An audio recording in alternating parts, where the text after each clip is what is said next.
Sa mga pinsan, ito na yung ano ngayon, yung Cubao. Nandito pa rin naman yung mga terminal. Pero usually niyan, ang pasok ng mga tao or ng mga pasahero, dun na sa may likod. Lalo na kung ihatid sila ng taxi or ng private na sasakyan. Dun yan sa likod. Tapos ayan, ganito yung Cubao ngayon, yung EDSA. Dami pa rin na ano, palasingit, parang mga ano, hilig sa masikip.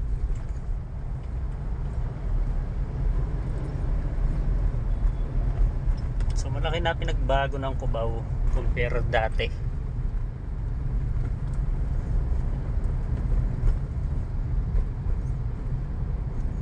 Ito ngayon alas 5 pasado na, no, 5:30 ng hapon, Sabado. Compare sa regular days, which is weekdays na Monday to Friday, yung gantong oras moving pa, slow moving pero at least moving. Compare sa weekdays or sa regular na araw, usually yan tukod or bumper to bumper pa kung tawagin.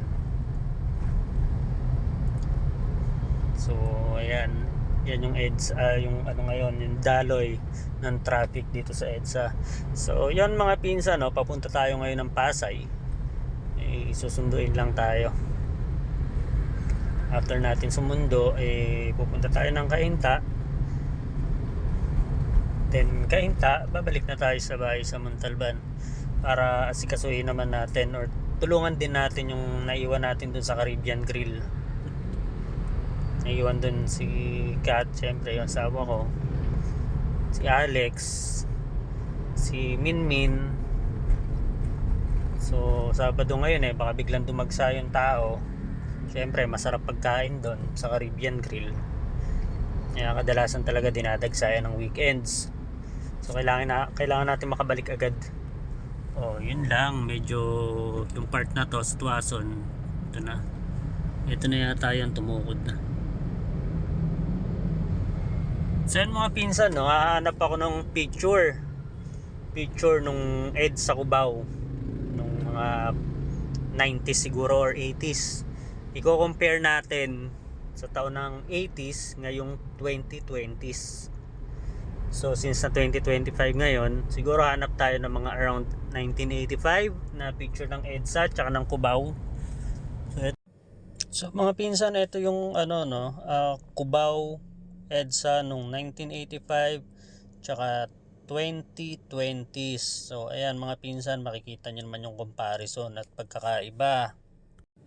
Dati wala pang MRT, ngayon meron na. So yun lang, malaki talaga pagbabago ng EDSA Cubao dati sa EDSA Cubao ngayon.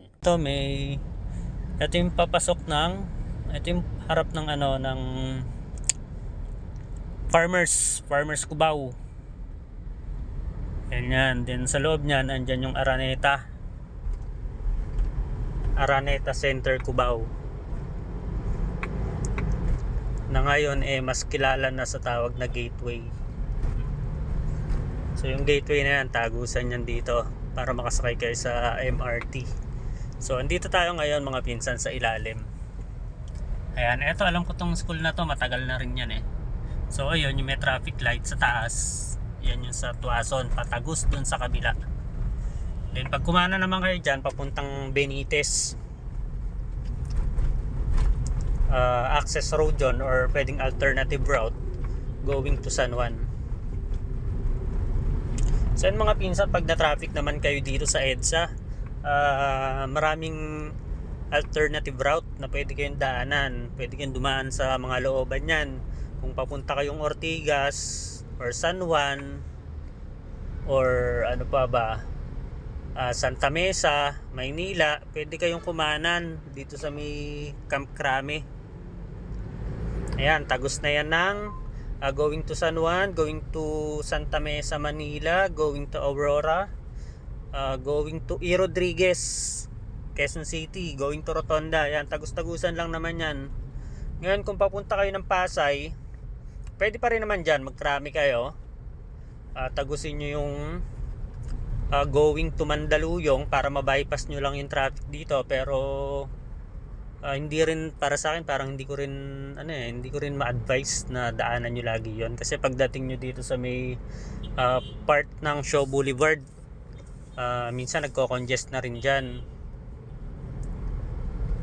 So babagal din yung usad ng traffic. So yan mga pinsan, kung mapapansin nyo, paakyat ng flyover ng Boni Serrano, Camp Crame, Corner EDSA, volume na rin yung sasakyan.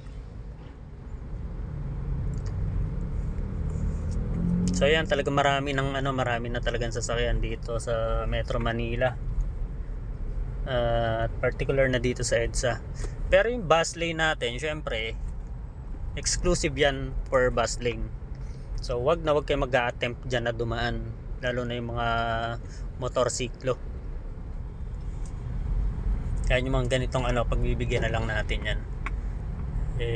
Sa susunod di ko pagbibigyan yan. Ngayon lang yan, pasalamat kayo, mabait ako ngayon. Hintayin nyo mamaya. Pag mga ganyan, mga pinsan, pagbigyan nyo na lang kaysa mag-cause pa ng aksidente, no? Huwag na kayong makipagmatigasan. Gasino lang ba yung ilang segundo na masingitan kayo, di ba? Kaysa naman mabangga nila kayo or kayo makabangga sa kanila, abala. Di ba? Meron pa diyang matitigas ang mukha, sasabihin hindi niya papagawa kasi hindi naman daw nila nabangga, ikaw naman nakasagi. Yung mga ganyang senaryo. Kaya yung mga ganyan, split seconds lang yan, pagbigyan nyo na lang. So yun mga pinsan, hanggang dito na lang muna. Try ko makapag video mamaya pagdating natin sa Pasay. Update ko naman kayo kung anong meron dun sa traffic. Okay? Pag may na-videohan ako dito na na kamote, update ko rin agad kayo. So yun mga pinsan, magandang gabi sa inyo lahat.